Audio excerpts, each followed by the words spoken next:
Welcome back, everybody. Today, I'm going to teach you how to create a managed package in Salesforce. This is essential if you're planning to distribute your app or customizations to other Salesforce organizations, whether for clients or through the AppExchange. Let's walk through the process step by step. First things first, make sure you're working in a Salesforce Developer Edition.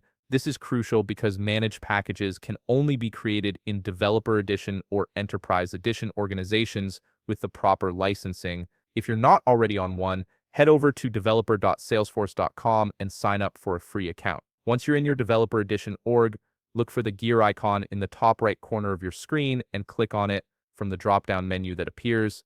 Select Setup. This takes you to the central hub where you can configure everything in your Salesforce environment. Now, in the Setup page, you'll see a quick find box on the left side. Type in Package Manager and select Package Manager from the results.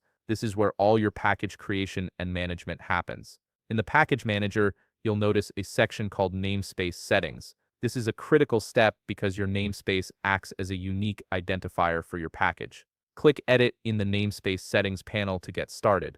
Here you'll need to confirm your namespace prefix. This should be between 1 and 15 alphanumeric characters, starting with a letter. Avoid using consecutive underscores, and make sure it's something unique that represents your organization or app.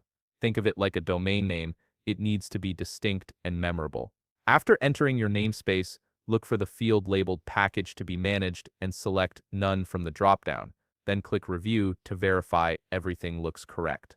This step ensures your namespace is properly configured before you register it. Once you've reviewed your settings, click Save to register the namespace. Keep in mind that once you save this, you won't be able to change it, so choose carefully. The namespace is now permanently associated with your organization. Now that your namespace is registered, go back to Setup and enter Package Manager in the Quick Find box again. Then select Package Manager. This time you're ready to create the actual package. On the Package Manager page, click the New button. You'll be prompted to enter a package name. This can be different from what you plan to display on the AppExchange if you're distributing publicly, so choose something that makes sense internally. Next, select your default language from the drop-down menu. This determines how your package metadata will appear to users in different regions. After filling in these details, click Save. Your package is now created, but it's empty at this point. You'll need to add components to make it functional. On your package detail page, look for the Add Components button and click it. This is where you select everything you want to include in your package. From the drop-down menu, select the component type you want to add.